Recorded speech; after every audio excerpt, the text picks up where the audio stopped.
If a test is significant, it means we reject the null hypothesis. The results may or may not be important. That's not what significant means. It just means we're going to reject the null hypothesis and accept the alternative hypothesis. This was explained on page 396 near the bottom. The evidence against the null hypothesis is sufficient to discredit the null hypothesis, so we adopt the alternative hypothesis. That's what significant is going to mean. If everything else is equal, a larger z or a larger t value, if it has a larger magnitude, the corresponding p-value is going to be smaller. A visual can help you see that. The p-value is the area shaded in here. If z was larger, even farther away from the mean, that shaded area would get even smaller. So the farther away z is from the mean, the larger z's magnitude, the smaller the p-value will be. In number 6 here, we're dealing with proportions. So that's the first thing you need to state, is that you're testing a single proportion, and then let's answer A through E. So the problem stated that we wanted a 5% level of significance. So write that for part A. Our null hypothesis should be what we currently think the percentage of students who work is, which is 35%. And then our alternative hypothesis that we're testing is that actually the proportion of people who are working is bigger than 35%.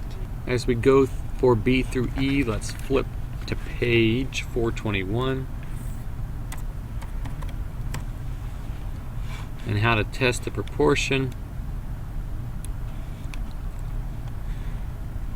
First, let's make sure that we can use the normal distribution, and the number of trials in, which we had 81 students that we surveyed, so 81 should be sufficiently large so that NP is bigger than 5.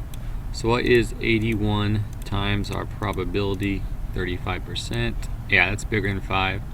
And NQ should be bigger than 5. So remember, Q is 1 minus P. So if P was 35, Q is 0.65. That's also bigger than 5. We can use the normal distribution, and we're going to use our sample test statistic Z is going to be calculated like this.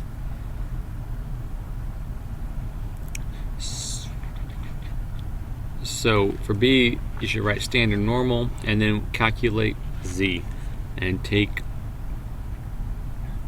P hat, which is your proportion from your sample, which if you look at the problem number 6, it said our sample 39 out of the 81 students had jobs. 39 out of 81, and you get that number. So that's what goes in there for P hat.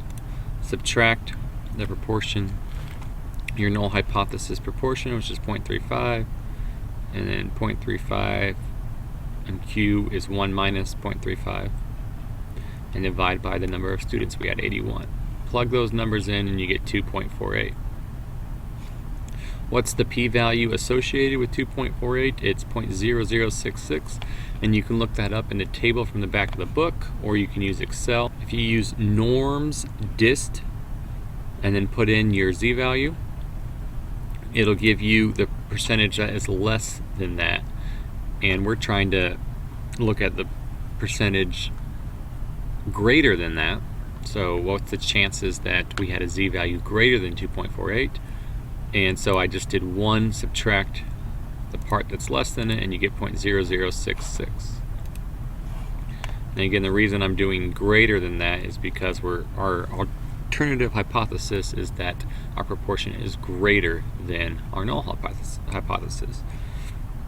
So the percentage, the probability that you're greater than 2.48 away from the mean is represented here in the picture, and that's 0.0066, which that's less than 0.05, which was our significance level, our alpha. And since it's less than that, we're going to reject our null hypothesis. And just summing that up in words, that means that a 5% level of significance, the evidence indicates that more than 35% of the students have jobs. So we're rejecting that it is 35, and we're accepting then our alternative hypothesis that it is greater than 35%. Here, for number 8, we're dealing with averages or means, and the population standard deviation is known. Page 404 and carrying over onto page 405 talk about how to do the steps you'll need. Here's the formula to find Z. So for 8, we're dealing with means.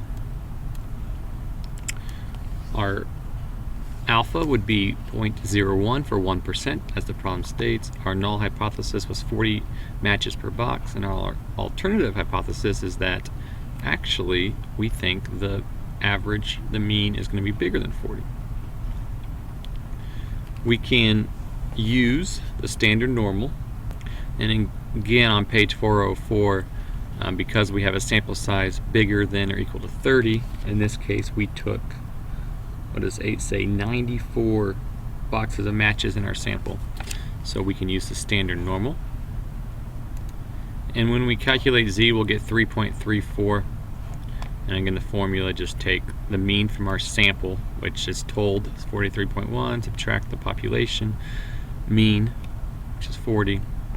This is told to us, 94 is our sample size. Plug those numbers in, you get 3.34. What's the p-value for that? Again, we can use Excel. If we use norms dist with 3.34, we get this value back, and that would be the for less than, but again we're looking at a greater than here, so do 1 minus what you get back and you get 0.0004. That's quite a bit less than 0.01, which was our level of significance, so we're going to reject our null hypothesis. And what that means is that the evidence indicates that the average number of matches is larger than 40 per box. So based on our sample, we think the evidence shows that the true average is actually larger than 40, so we're going to accept our alternative hypothesis.